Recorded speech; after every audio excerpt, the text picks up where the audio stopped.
Continuing on here in Deuteronomy chapter 20. Last week, of course, covering the first 9 verses of the chapter, wherein we explained and saw really from that text a variety of commands given for those who were exempt from the military service of the ancient kingdom of Israel. 3 particular categories concerning those who had been recently married young men but had not yet had known their wife or had children, those who had bought and prepared a house but not yet lived in it, as well as those who had, in the example given, planted a vineyard, right? Started a family enterprise to be able to provide for their own family. Those young men who had not yet known those things were given exemptions to the military service of the nation. Okay? Not in order that they could just simply kick back and contribute nothing, but rather for the reasons that we saw therein last week. That only those who know the true price and the true cost, really is to say the true value of what they are fighting for, can ever truly hope to fight with the kind of courage that is required. It is why the 4th category of those exempt, those really being made exempt, almost in a sense, that was in last week's passage were those who were of faint heart, in other words, those who were not of natural courage. The men who were weak in spirit, okay? Which itself, while not a good thing nor a virtuous thing, was a necessary thing to carve out, as it were, an exemption for. For indeed, as much of the grand point of last week's sermon of those who have skin in the game, to use that modern English aphorism, the cowardly are, indeed, apart from their own lack of virtue, dangerous to those around them. Cowardice, the lack of courage, not the absence of fear as we indeed saw, but rather the inability to control one's fear and to triumph, to overcome, to conquer one's fear, ergo cowardice, is dangerous not only to the self but more importantly to those around. If a soldier or if a group of soldiers, right, a unit of troops, were to succumb to fear and begin to wane on the battlefield, or even worse yet, abandon the battlefield, it would inherently put in danger the rest of the military force. Okay? The reason why those words were given was to set up much of what we will be seeing here today, namely in our passage, verses 10 to 18, of course, following on, wherein we have one of the archetypal passages concerning the conquest of Canaan as we know it in historical terms. It is one of the passages which really stands, without being too sarcastic, as an indictment against much of modernity in our inability, largely, not universally of course, but largely in my experience, to emotionally rest, as it were, with the content of the words herein. Because it is herein, as in these other key portions like this, that we have the more direct, explicit command to go forth and to conquer Canaan. Okay? We know, obviously, where they are at this particular point. This is at the end of the Exodus.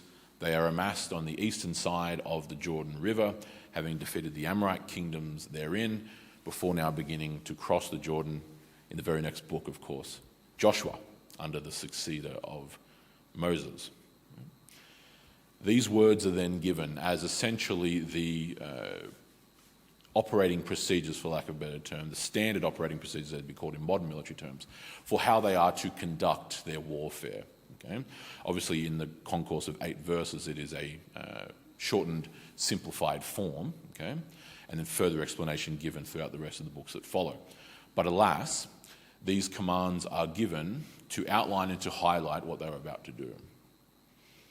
Now, when we, with our modern Western ears, do hear words like putting men to the sword, like plundering the spoils of war, so on and so forth, our general and relative lack of connection to militancy, to warfare, to the horrors of warfare, even just to the general experience of warfare in our time impacts inevitably our reading of these texts. Okay. Now, I'm not saying that even in a negative capacity, quite frankly. I'm simply highlighting a reality that we, in our time, in our context, have to deal with when we approach this particular text. If we were in another time and amidst a different people, then there would perhaps be other texts of the scriptures wherein the exact same role and function would be necessary on my part as the minister of God to be able to navigate those specific waters. In our case, by virtue of this age, quote-unquote, of peace on the home front specifically is what I'm referring to, not peace globally, but peace on the home front, we as a people who have not experienced direct warfare in any meaningful capacity at all since the cessation of the Second World War some 80 years ago, we have grown up in an environment where we have not known the specificities in terms of experience of warfare on our own doorstep. Okay? We have also, therefore, and at the same time, been amalgamated and ingratiated in a culture that has largely perceived itself to have moved past warfare as a thing. It is the reason why our warfare, when it has been conducted, has been in far-flung lands on the far side of the world, in places that at times the average punter probably couldn't point out on a map. They are distant, quite literally. They almost, especially in the modern age of mass media, are effectively like a television show. Some of you, depending on your age, may well remember the televisation of the Vietnam War. Even in recent decades, during the GWAT, the Global War on Terror, the televisation in various forms, mainly now through social media in this case, of the wars in Afghanistan or in Iraq or in, later on, Syria, where young men my age have seen first-hand footage from cameras on troops, what clearing a house in Syria looks like when you're fighting ISIS. It takes me all of about a minute to find you real, unfiltered, unedited war footage from Ukraine and Russia right now. These things are almost fantasy, in a sense, by virtue of perceiving war through the medium of technology, screens, phones, computers, televisions, yet having no specific personal experience with warfare. This has a multitude of problems that come with it. The more pertinent one to us here in our time today is a distortion of not only expectation but also perception, wherein, by virtue of that, historically speaking, at least relatively speaking, disconnect from the realities of this world, which is warfare among mankind, it inevitably shades the way in which we actually read passages like this.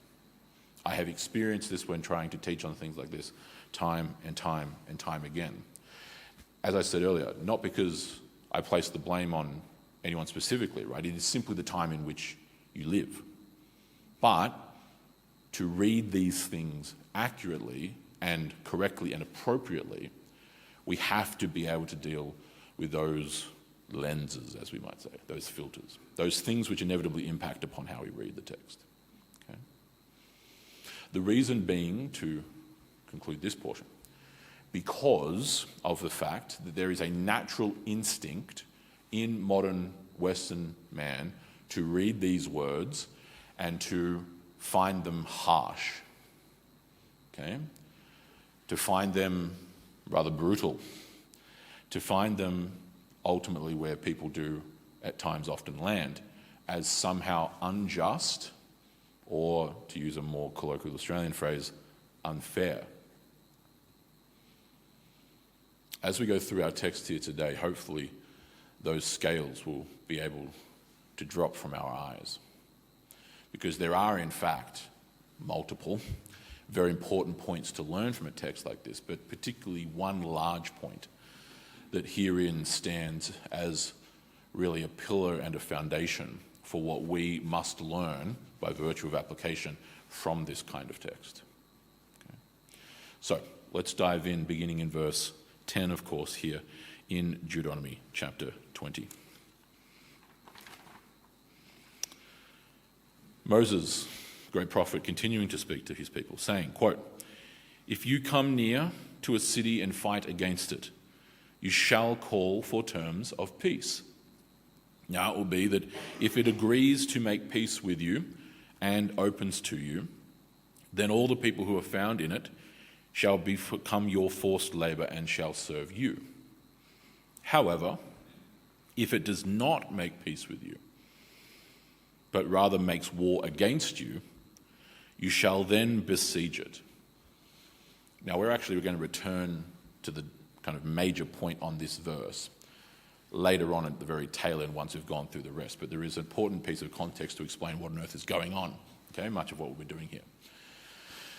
As the words simply say, marching on a city, instead of just simply launching an invasion thereof, okay, which of course is an option, you are to instead besiege the city, right? Usually this involves what's called envelopment, or sometimes called encirclement. You encircle the city, envelop the city, i.e. you surround it, okay? Cutting off its supply chain from the outside world into the city, okay? Controlling who comes in, who comes out, and now you call for terms of peace, okay? The way we say this in English is suing for peace, okay? If they indeed accept, in other words, they surrender, you are not to, and this is what it's saying ultimately, you are not to then rape and pillage your way through the city, burn it to the ground, and wipe it off the face of the earth. No, they are to become your vassals. That's what it means to become, using the wording of the ending of verse 11, your forced labor and shall serve you. Okay? This is standard, and I do mean standard. This is universal, normal, standard, ancient warfare practice. Okay? Vassalage. In other words, you become their suzerain. You become their superior. They now are under your rule. Okay? You have conquered them. This is standard. Very standard. Right? This is exactly how warfare has worked for thousands and thousands and thousands of years. This is how this still works now. Okay? There's nothing functionally different, even in these regards, as to how this works. Okay? This is how World War II ended. This is why when you lose World War II, Japan, you are now going to be ruled by an American governorate for 20 years. Do you understand? That's how this works. Okay? Normal, totally standard. But even in this first little thing here, right, it may not be the case for you, and that's totally fine. But I've constantly experienced these kinds of things where even the word indentured servant, right, or to use the phrase there, forced labor, another translation, we get iffy. Right? Oh no, forced labor they now serve us, right? This is this is modern Enlightenment egalitarianism that we all have been raised in, right? Impacting how you view this. Even at this point thus far, just verses 10 and 11, right? The alternative is we rape and slaughter you all. We take everything you have, we raze, R-I-Z-E, in other words, burn your entire city to the ground. That's the alternative. The alternative is just besiege the city. Right? This is how warfare works. This is, obviously in the name, the peaceful option. Do you understand? This is the peaceful option. Because the alternative is just launch an invasion, launch the siege. Right? Instead of launching the siege first, envelop the city, sue for peace. Hopefully, they look out, realise they can't take you, right? Realise they're greatly outnumbered if that's what the strategic and tactical circumstance dictates, and they surrender before a sword is ever swung, right? There are many times in history where that has happened.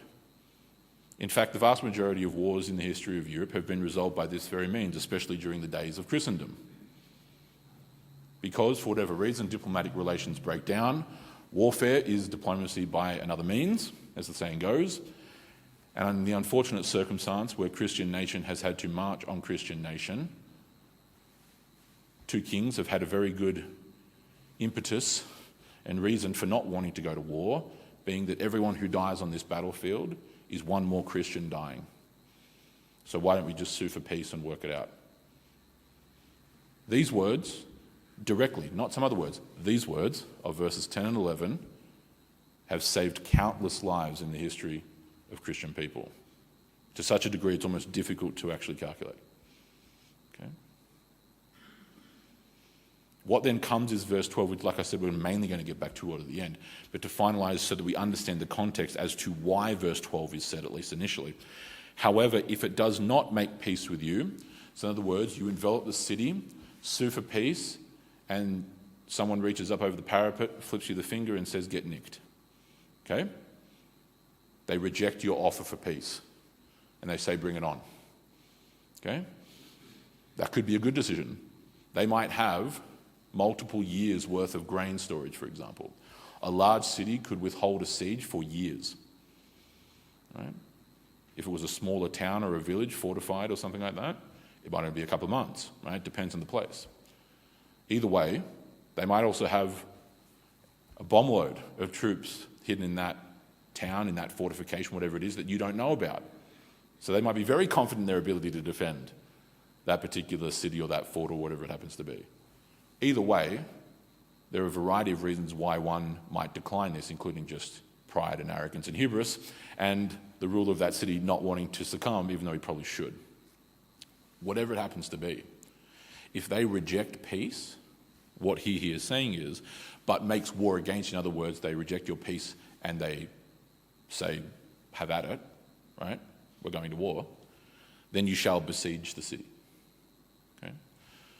10, 11, 12. Those verses, utterly standard, universal, basic foundational warfare doctrine since forever. Okay. Even though these concepts are foreign to our personal experience of the modern day, they're not foreign to the history of the world. This is totally normal. Everyone who heard this when Moses said it, heart rate, didn't skip a beat, didn't blink an eye. They totally understood and knew this. This is literally how human beings have lived for 99% of its existence. Okay? Verse 13 to continue on. Like I said, we're going to come back to verse 12 at the end. But verse 13 and following, and the Lord your God shall give it into your hands, and you shall strike all the males in it with the edge of the sword. Now, in other words, you are going to war and you're going to fight the men to the death. Okay?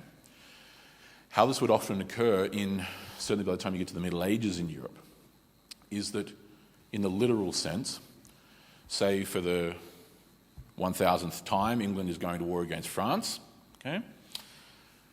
And you have a scenario where, let's just say when Henry V invades France during the 100 Years' War in the 15th century, and he marches on XYZ city as he did, marching his way across to try and secure the French throne. When that envelopment has occurred and sue for peace, the way that would actually occur is if you, and this is the more direct literal sense of what these verses mean, anyone who wants to surrender, surrender now. You come out of the city, right, if we're using the city as an example, you come out of the city, which of course is fortified, walls all around, you would have mottes and baileys and a citadel somewhere, so on and so forth, right?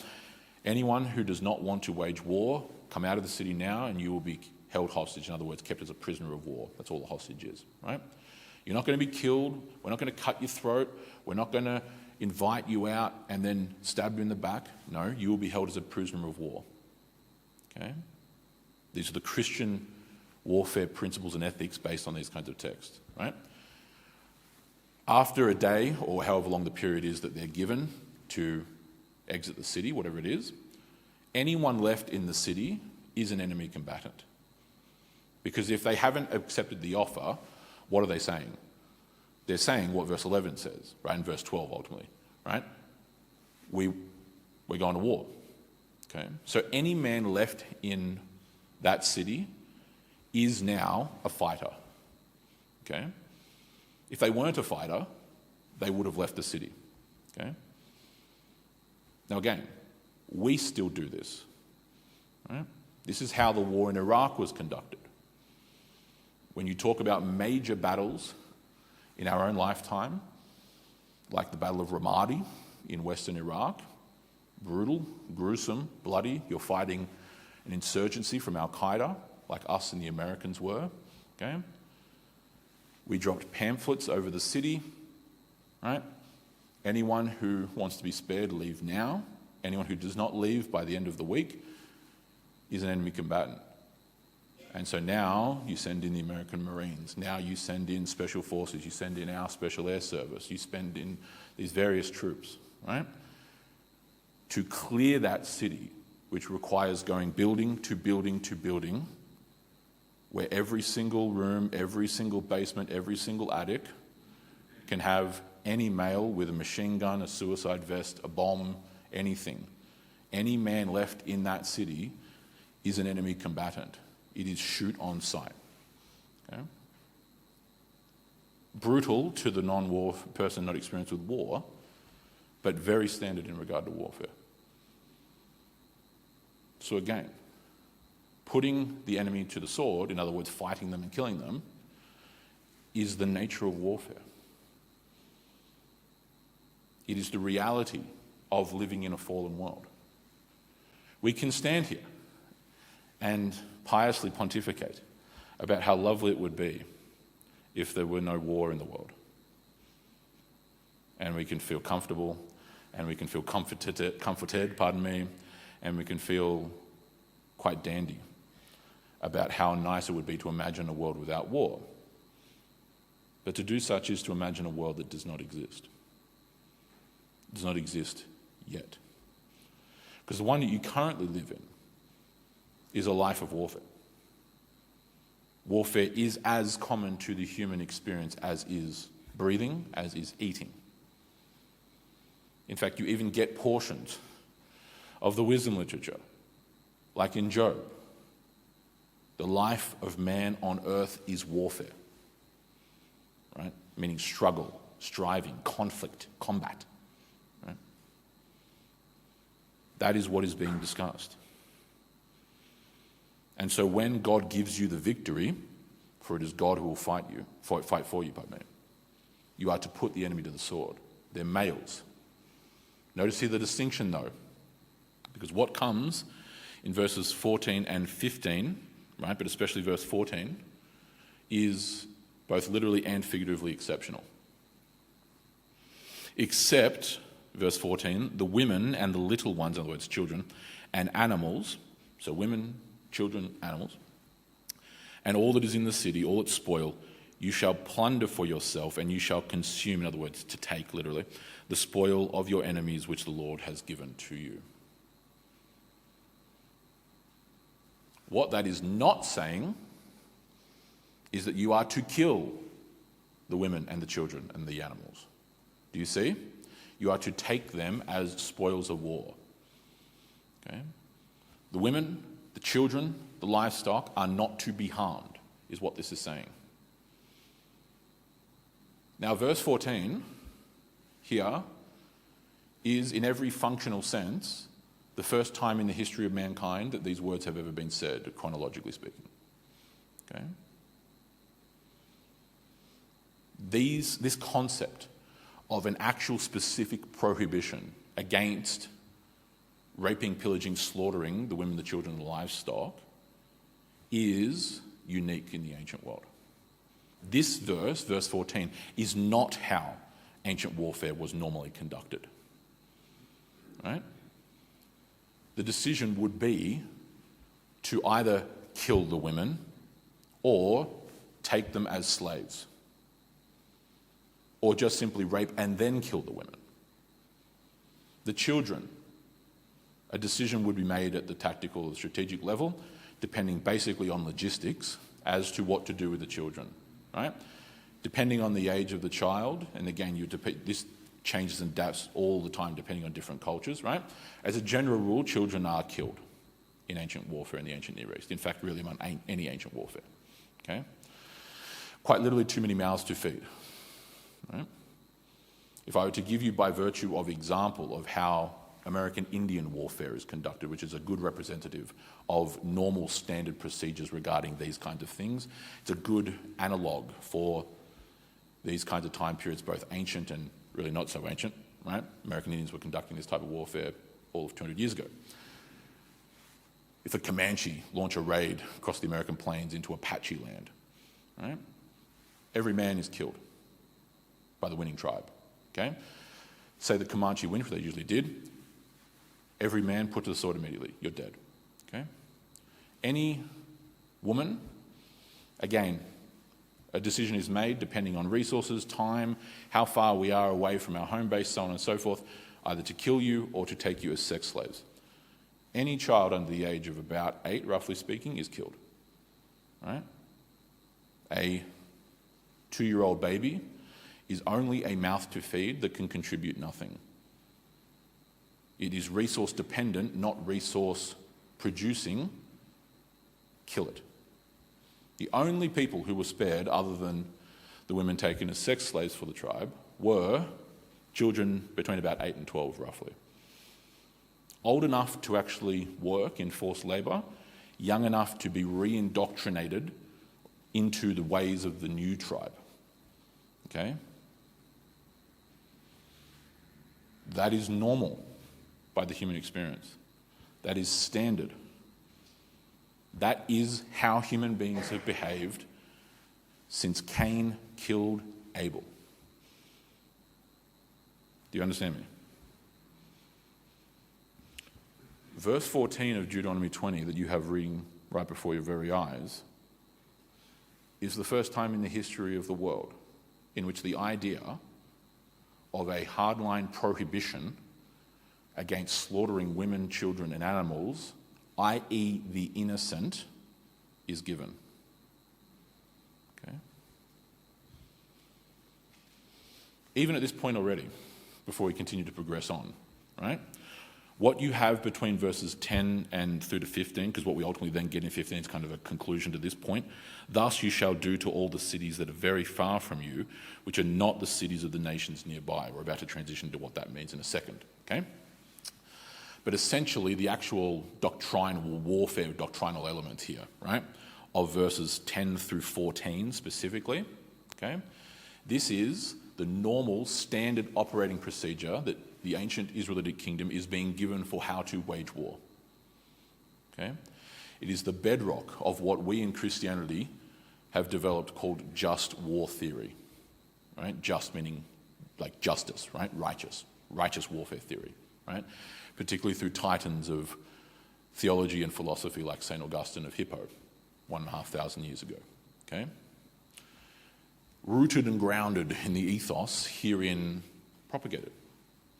Okay? There is a distinction being drawn between enemy combatant and non-combatant. Okay? The men who are left in the city once you have sued for peace and they've rejected it are now enemy combatants, particularly because it is the men of the city who make up the fighting army. Right? That should be fairly obvious. But any women, any children, livestock, these kinds of things that are left in the city, these are non-combatants. These kinds of texts, this culture of warfare is the only reason why even secular institutions today, like the Department of Defense in our country, or like the Geneva Conventions of the late 19th, early 20th centuries, or the various different supposed alleged self-professed rights of man from the UN, have any concept of distinction between combatant and non-combatant. The only reason is because it's Christianity which has made these distinctions. Now, obviously, and again, because we live in such a completely ridiculous time, I now have to be the poor mug to even utter these words out of my mouth. But obviously, this passage is assuming that your society has not gone insane and that you have not enlisted women in your military. Okay? This passage assumes that your society is not so degenerate and decrepit and so completely morally bankrupt as to boot shove your own women out into the front line under the guise of equality, right? As if any sense of fairness to women involves getting them killed, okay, by a Russian or a Ukrainian drone. Ergo, right? When it makes a distinction between men and women here, this is assuming, as Christians have always understood, that it is the men that fight. Okay? So shame on our nation. Shame on every nation that allows its women into its military. Right? It is a degradation of the image of God in women. It is a disgrace upon how God has created women with the preciousness and the care that he has. If women are fighting in militaries, there is nothing worth fighting for. That is the blunt reality. Okay? If men are not fighting to defend women and children, there is no point. In fact, you might as well now enlist the children. You might as well now enlist, as people secretly did. Like my grandfather in World War II enlisting at 16 and lying about his age during World War II. Right? You might as well now just actually recruit the 16, the 15, the 14, the 13, the 12, the 10, the 11, the 10-year-old. Because if you're not going to protect your women, why protect the children? Right? That high horse aside. The point being emphasized here is the distinction and the care that must be drawn in regard to how warfare is executed in a just manner. Now, if this were at a different setting, I would, of course, be detailing this sermon in regard to just war theory, but that's not what's applicable here for us. What is applicable is I want you to see this, in every meaningful sense, revolutionary doctrine of warfare that is being given here. Women, children, livestock, in other words, means of production, these kind of things, are to be protected. They are not enemy combatants. You cannot just simply carpet bomb a city,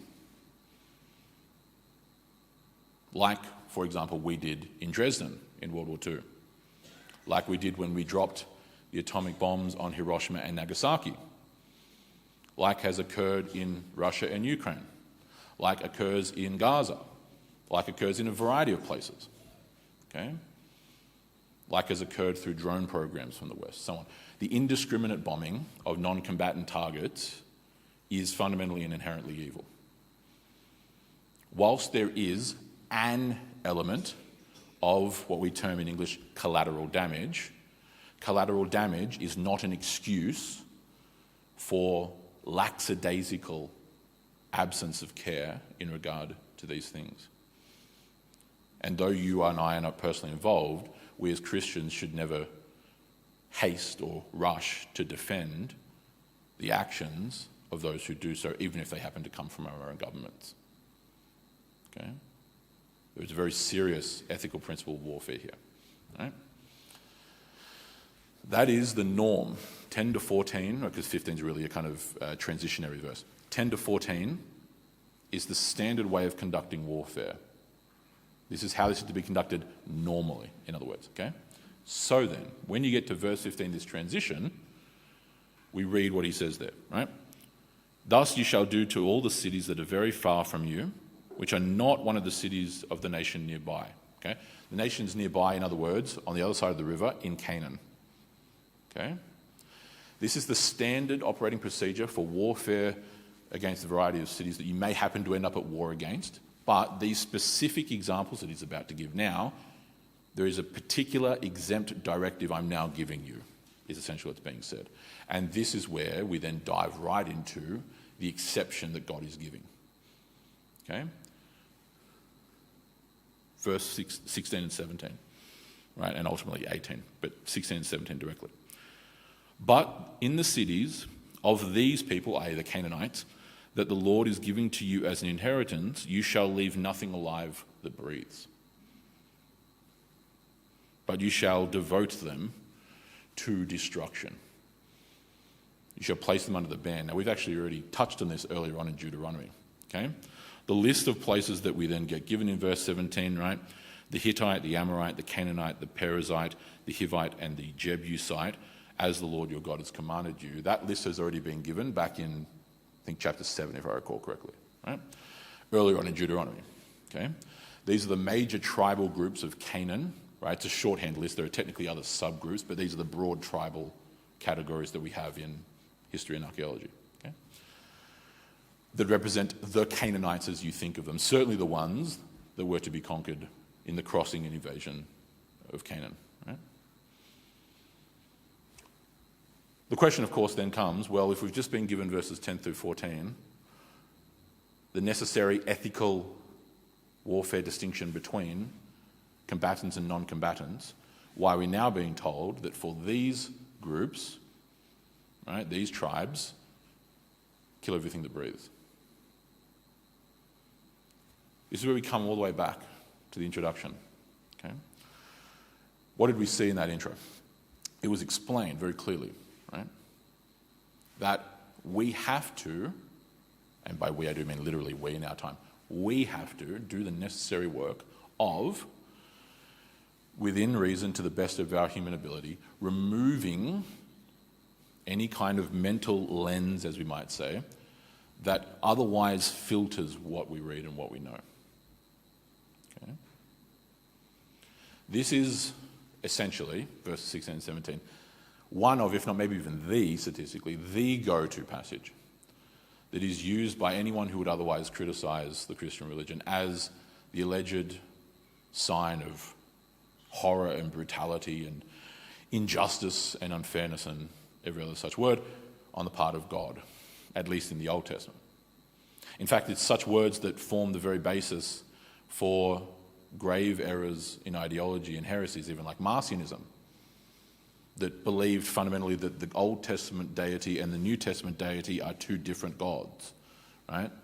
The nice one and the big old mean one. Right? The one who in the Old Covenant, the Old Testament, is warfare and conquest and slaughter, and then the love your neighbour as yourself, right? He who's without sin cast the first stone, right? Pick flowers in the sunshine, blah, blah, blah, in the New Testament. Okay? It's these kinds of texts that have driven that misguided impetus. Why?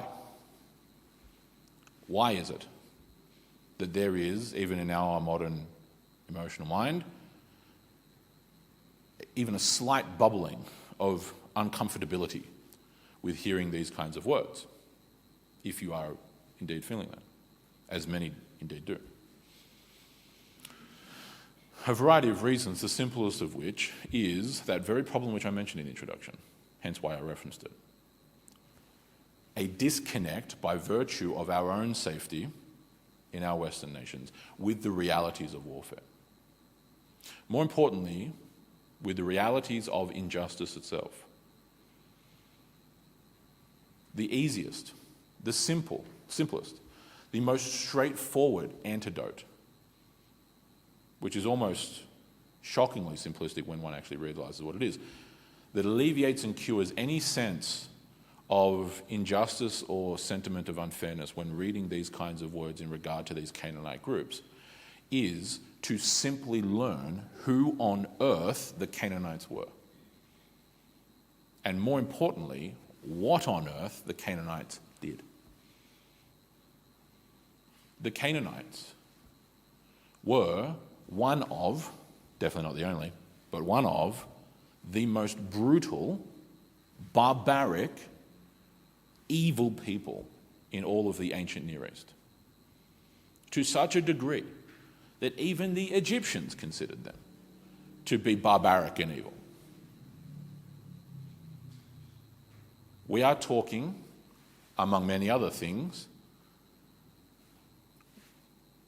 unjustified wars of aggression, conquest, enslavement. We are talking necromancy, demon worship, witchcraft. We are talking bestiality, child sacrifice, and 1,000 other sins and evils beside.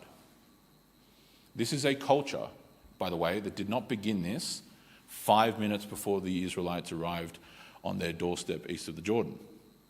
This is a culture which had been doing this for hundreds and hundreds and hundreds of years. That had been doing this since before the time of Abraham. In fact, this is specifically referenced, actually, in Genesis chapter 15.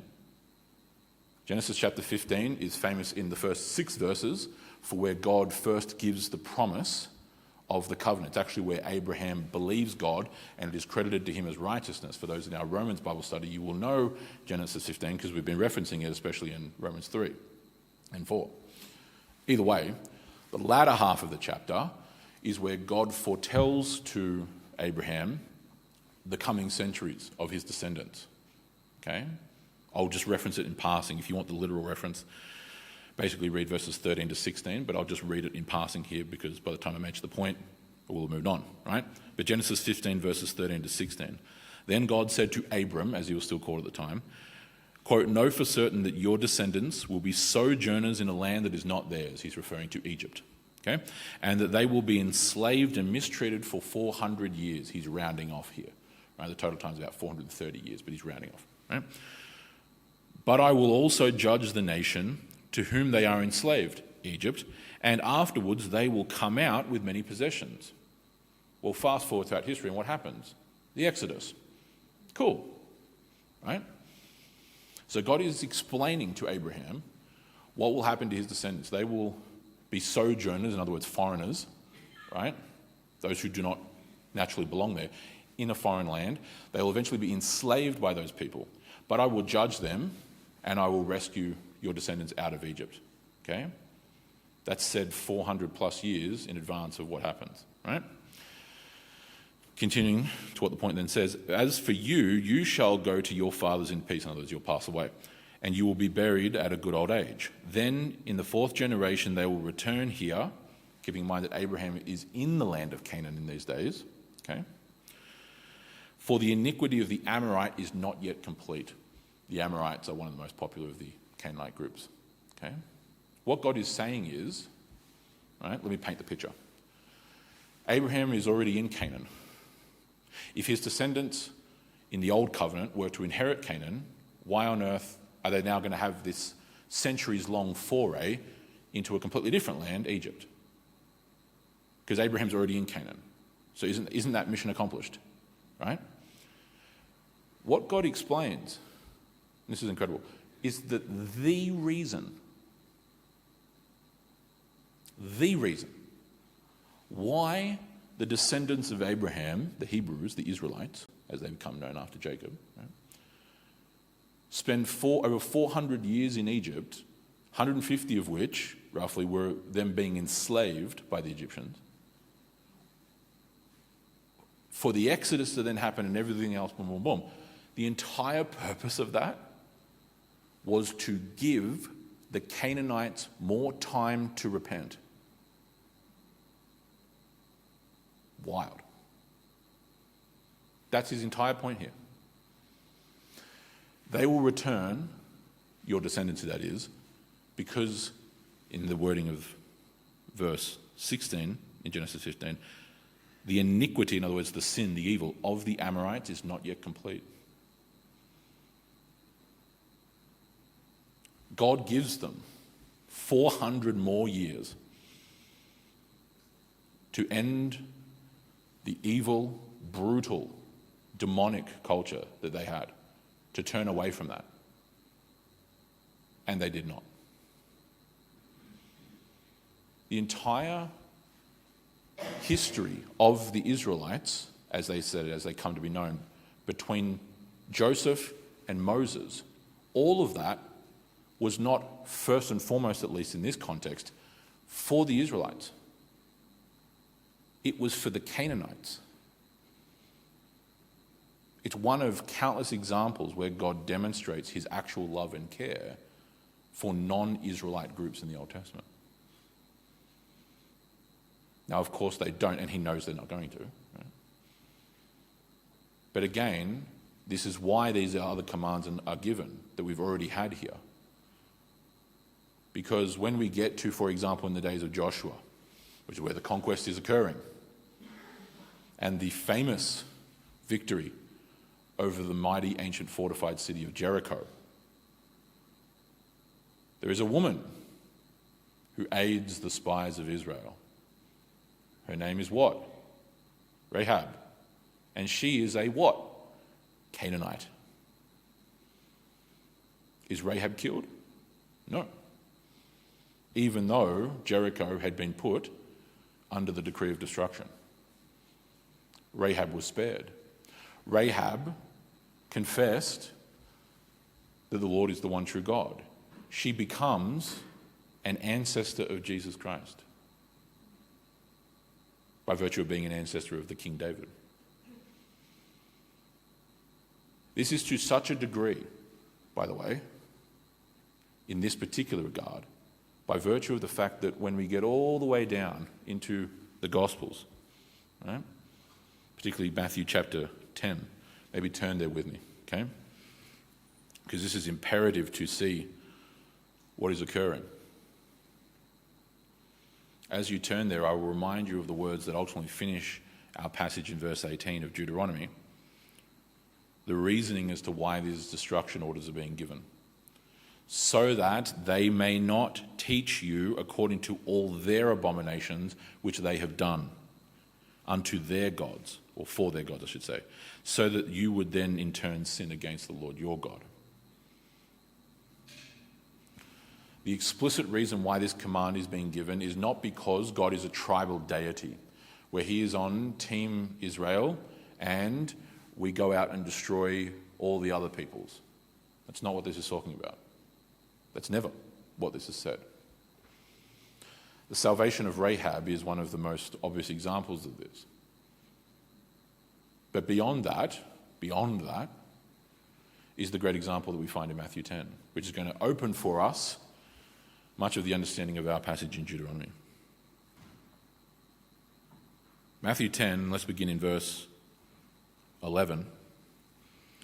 Now, whatever city or village you enter, you inquire who is worthy in it and stay there until you leave. Right? This is where Christ, for context, sends out the disciples as his emissaries. It's separate from another operation or another mission where Christ sends out what are called the 70 disciples, right? Two different events. Okay? This is one where he sends people out, his own disciples, so Peter and Matthew and John and so on and so forth, right? Out into the surrounding places, right? To proclaim that the Messiah has come, that the Christ has arrived, right? When you enter a city or a village, inquire who is worthy in it, and stay there until you leave. Now, as you enter the house, give it your greeting, okay? So come in charity and love. And if the house is worthy, let your peace come upon it. But if it is not worthy, let your peace return to you. And whoever does not receive you, nor heed your words, as you leave that house or that city, shake the dust off of your feet. For it will be more tolerable for that city on the day of judgment than it will be for... So it will be more tolerable for Sodom and Gomorrah on the day of judgment than it will be for that city. Okay? Notice here, I want you to see this is how we're going to connect all these things, right, in very rapid succession. Enter the city with the gospel, the good news. Christ has arrived, right? They're going to Jewish houses, okay? If they reject you, ultimately they've rejected Christ, as he says. If they've rejected you, know that they first rejected me, right? But if they reject you, shake the dust of your feet, which is just an ancient saying, especially an ancient Hebrew saying for kind of what we do like this, right? Shake the dust off your feet means turn and leave that place, okay? It's basically a sign that you reject it. Why? Because they've rejected you. Notice here, you come with the good news, right? And if they welcome you, they welcome you. And notice the word that's used very intentionally, by the way. Give it your peace. Because after all, what does that mean? Well, if the family in that household, right, that house that's used, right, the household of people, right, if they accept what you're saying, what does that mean? It means they're placing their faith in Christ. It means they're becoming Christian. They accept the gospel. That's what that means. They receive it, literally. So they receive the peace of God. Of course, Christ himself is the Prince of Peace. Okay? But if they don't, then you take your peace with you. There's no peace to be had because they've rejected peace. Isn't that the exact same dichotomy and wording in Deuteronomy chapter 20, verses 10 to 14? You come to the city, and instead of just assaulting it, besieging it, no, you're actually here for peace. You make terms of peace. If they accept it, you now have peace. But if they reject it, they wage war against you, and there can be no peace. Do you see this? Do you see how this is the exact same thing? Now, how on earth does this tie back to the Canaanites? Well,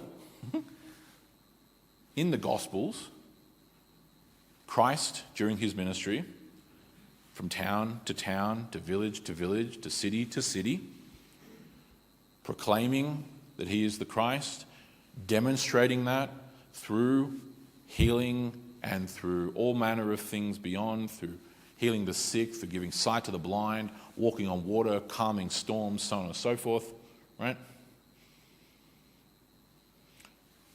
Who are the people who en masse reject him?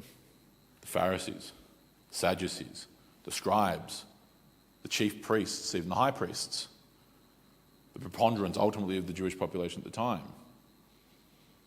Who are the kinds of people who end up accepting him? Who are the kinds of people who come to him in humility and believe in him, who recognize that he is the Son of God? The Roman centurion, the Samaritan woman, the Canaanite woman. There is a Canaanite woman, of course, in the Gospels, who, upon meeting the Christ, proclaims him as the Lord, the Son of David. Okay? In you I have found great faith, he says, in response to her, right, to paraphrase. Now consider how incredible that is, right? It is, of course, the great King David who brings, at least largely speaking, to completion the Israelite conquest of Canaan. Not completely. That's half the problem. I'll mention that in a moment. But he concludes the active warfare campaigns against the Canaanite peoples. 1,000 years later, a descendant of those very same Canaanite peoples who had, like I said, enslaved peoples, kidnapped peoples, conducted ritual temple prostitution, bestiality in certain parts, of course, of gain, well, not just certain parts, eventually, ultimately, all of it, child sacrifice, sacrificing their own children to Baal, right? 1,000 years later, a descendant of those very same people calls the son of David, in other words, a descendant of that same King David, the Lord. Baal's name, the name Baal, the chief deity, the national god of the Canaanites, that name Baal means Lord.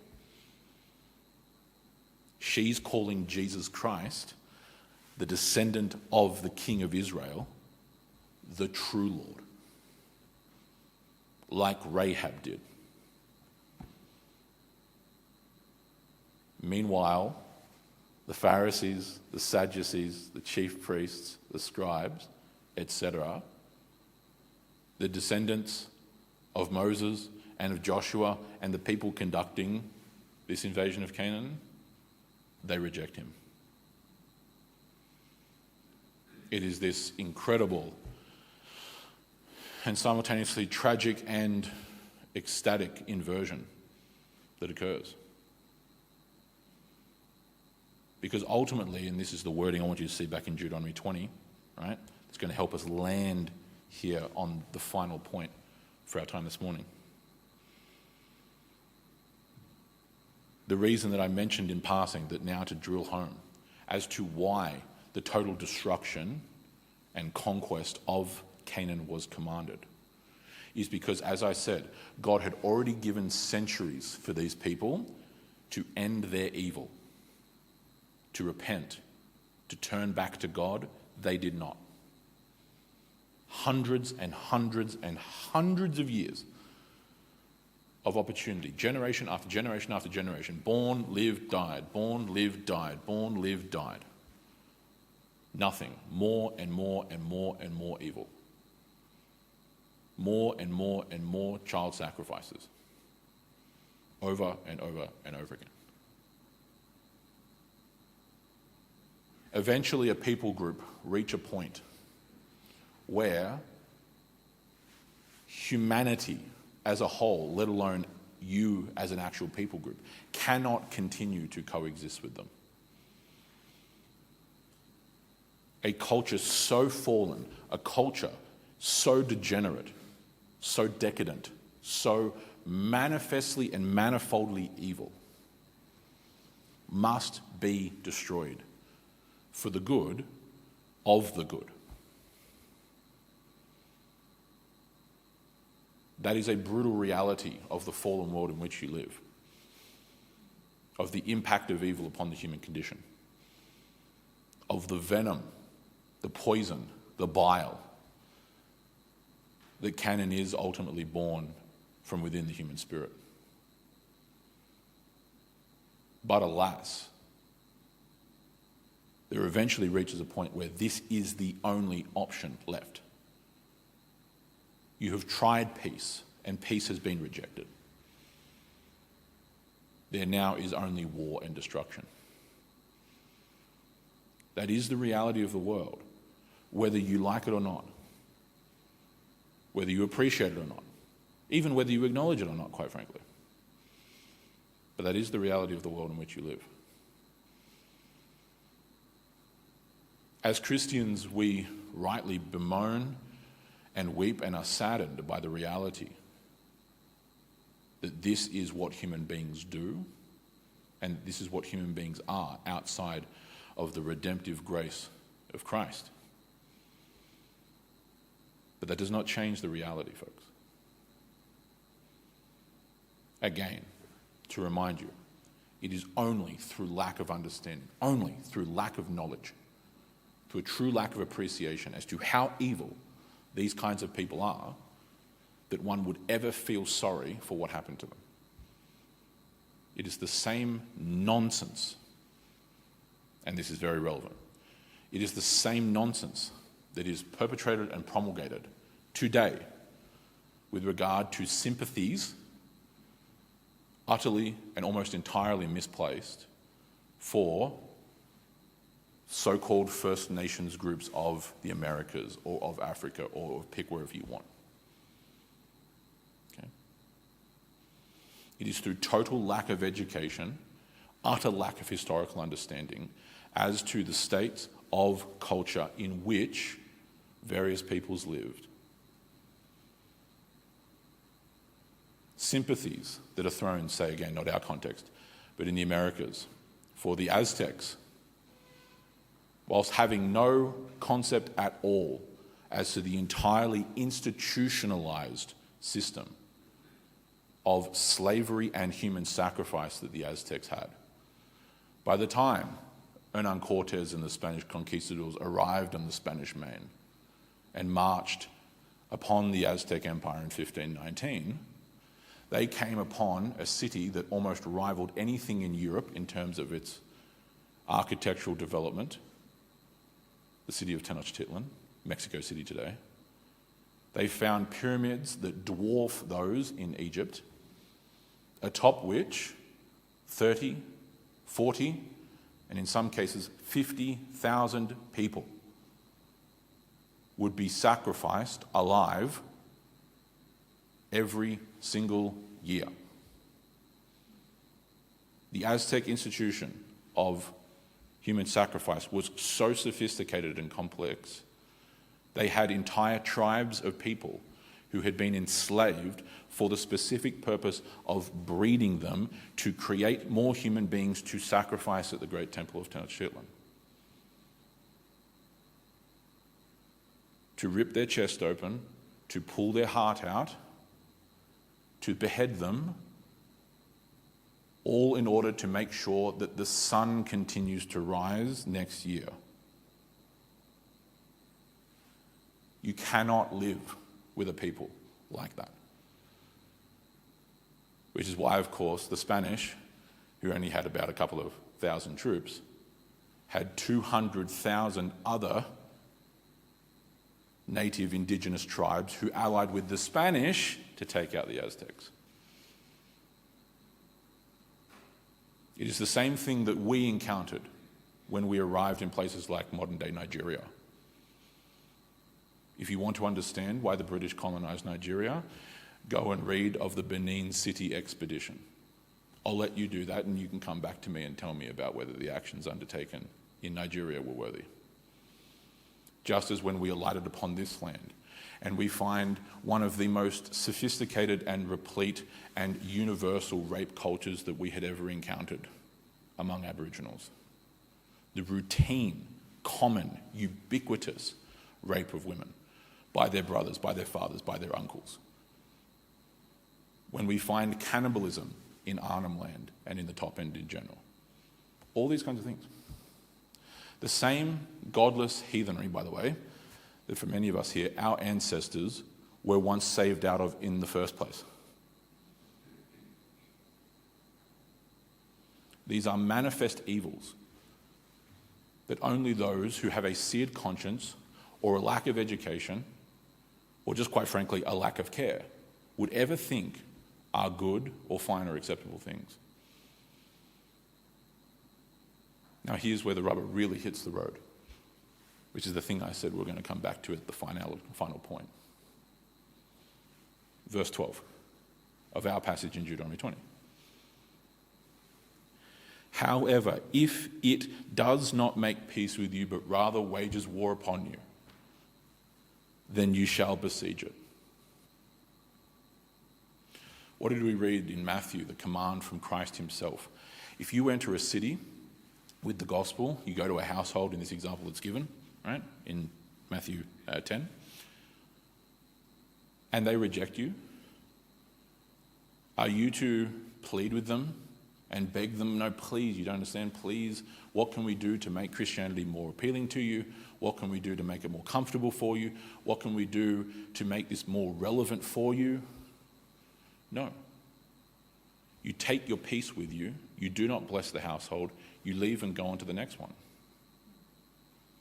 Because they've rejected it. They've rejected. Truth, goodness, beauty, light, justice has been brought, and they've rejected it. You have brought the very good news of peace between man and God, reconciliation between the Creator and the created, forgiveness of sins, atonement for wrongdoing, cleansing of unrighteousness, reconciliation and restitution with the one who gives you the very air that you breathe in your lungs. All of this. And you reject it. Then there is no peace to be had. You have, as the saying goes, made your bed. You must now lie in it. That is the reality. What else are you expecting? That if you beg harder, that if you compromise more, that it will somehow work? No. No, it's not how human beings work. That's not how life works. That's certainly not how human beings work. Eventually, there are just simply things with which there can be no peace. Right? We have all kinds of things like this today, where we have been spending decades as the Christian church trying to make peace with things with which there is no peace to be made. Virulent, revolutionary, hyper-skeptical ideologies like Marxism. An ideology that is fundamentally built upon the idea that there is no ultimate universal truth, that everything is in flux, that revolution is the way of life, constantly revolting against the established status quo. Until then, you establish a new status quo, and the revolutionaries after you revolt against your thing. It is the denial, intentional, knowing denial, willful denial of logic, of reason, of rationality. Because for them, there is no ultimate truth. The only thing that exists are power dynamics, and power is to be wielded against your enemies. It's why, by the way, there is such a natural, albeit completely on the surface, ludicrous and almost incomprehensible alliance that exists now in the modern Western political sphere between Marxism and Islam. It's how you end up with these asinine scenarios like queers for Palestine. Even though Hamas would throw you off the top of a building and kill you on sight, why is there this political alliance?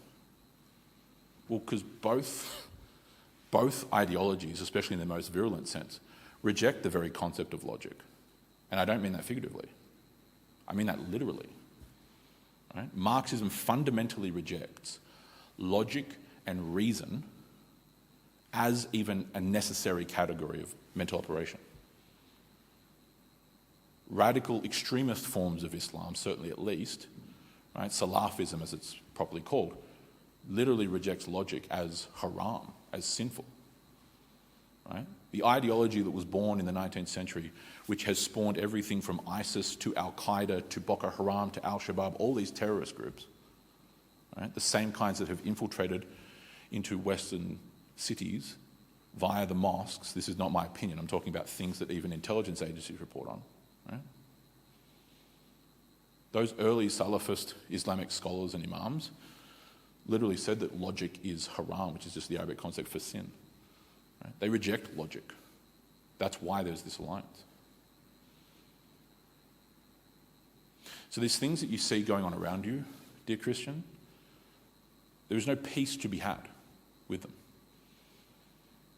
You cannot at that point even have a proper discussion, because having a discussion, as I've put in, God, at this point probably hundreds if not over 1,000 hours in, on just those groups alone, eventually you reach a point where you are just in an insane asylum in terms of the discussion. It's completely logically incoherent dialogue, quote unquote, that you're having, because logic is irrelevant. Rationality is irrelevant. Saying two things that are actually logically consistent with each other is not a priority to the university professor or the college student who is a devout, avid Marxist, right? Political leftist.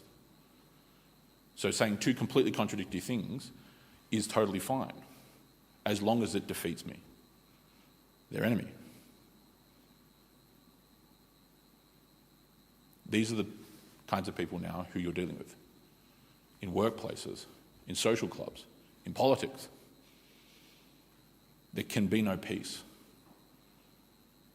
because when you reject fundamental categories like reason, well then you can't even agree on what the word peace would mean. You can't even determine truth. But that's the point, because they don't care. Understand this, and I want you to hear me very clearly. People in society, in your own society, who hate you, and I mean hate, because at the deepest levels, as every one of these discussions I've ever had with them reveal, they hate you. They hate you. And they will say it, as they've said to my face many times. They hate you because they hate him. They hate you, and they hate everything that you know, everything that you love. They hate everything that you stand for. Right? If they could, they would lock you up. If they could, they would persecute you. If they could, they would kill you. I've had that said to my face multiple times. There's no peace to be had. Do you understand? There is only war. So what that should do for you as a Christian is this. We in the West, as Christians, have spent, as I said, decades and decades and decades compromising, shifting, changing, bending the knee, bowing down, trying to satiate our enemies, trying to compromise with our enemies, trying constantly to appease, the operative word, our enemies. We have changed how churches run. We have changed what we believe. We have changed our doctrines, our praxis, in other words, our practices, right? We have changed what we require people to do and to be. We have changed the standard of what it means to even live as a Christian. We have done all of these various things. The eternal, never-ending, perpetual quest for relevancy. And has Christianity gone up in this country, or has it gone down? Down. So, what would that tell us? That maybe our grand expedition for relevancy has, I don't know, not worked? Right. The fruit, look at the fruit. Right? The proof is in the pudding, as we would say. Right? The fruit of all of this has been the decline of Christianity and the decay of our entire civilization, where now we do the very kinds of things that these ancient Canaanites once did. Oh, the ancient Canaanites, how brutal. They killed their own children. So do we. Oh, these ancient Canaanites, they would enslave and import mass amounts of foreigners in order to displace their own people and have cheap labour. We do the same thing. Oh my goodness. They allow these Canaanites all manner of sexual perversions. There's this entire liberty and freedom when it comes to sexual proclivities. We do the same thing. We do the same thing. If that happened to the Canaanites, what, pray tell, do you think should happen to us? Now again, when I say us, we've talked about this before, we're adults, use the mind. When I'm talking in generalities, I'm not talking in specifics. So you haven't done it, great. I haven't done it, cool. But we, Australians, are. We are. Which is why this will fall. Which is why this will end. And it will do so because it has to. It will do so because it cannot do anything else other than that. Because you cannot build and sustain a civilization, a society, a nation, a people, on rampant sexual degeneracy, the destruction of families, and child sacrifice. Those are not exactly conducive for building. But we know that we serve and worship He who is the Prince of Peace. But if anything, we must learn this, and we must really learn this. Those words from Matthew 10, to leave you with this, those words from Matthew 10, shake the dust off your feet and leave, that is a command that we as Christians have not been obeying. The entire reason why we have continued to try and be relevant through all these different means, from how we do the music and how the sermons go and blah, blah, blah, blah, and everything else, even just public facing, what we believe, our doctrinal statements, those kind of things, that whole futile quest, right, that has now actually poured fuel on the proverbial fire of our own apostasy, okay? That whole quest is because we have refused to actually obey Jesus Christ. Because this is actually His command. Can I remind you of that? Matthew 10 is Jesus telling the apostles, right, or the disciples as they were called at the time, you are my emissaries. You are those who I have sent out. That's what the word apostle means, right? Apostoles, those sent out. To herald the good news. But if it's rejected, then they have rejected me and you withdraw. My gospel will not be there. The lost art of shaking the dust off of one's feet. That is a problem which we actually have. Because by constantly trying to hammer down a door that will not open, what do you inevitably do? Well, the results are in. Exactly what I was talking about earlier. You compromise. Oh my goodness, they don't like the way that we worship God in our liturgy. Well, we should change the liturgy. We should make it more seeker-sensitive. We should put out a survey in the town to find out what people would like to see from church.